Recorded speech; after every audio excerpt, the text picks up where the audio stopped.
In this video, I'm gonna show you how to add multiple TikTok account on your one TikTok application. For this, first of all, open your TikTok application and then you can see a profile icon on the bottom right corner. Click on this and now you can see the three dot on the upper right corner. Click on this. Now scroll down.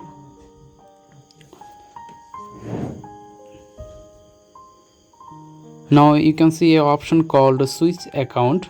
Click on this and at the bottom you can see here is a option called add account. Tap on this.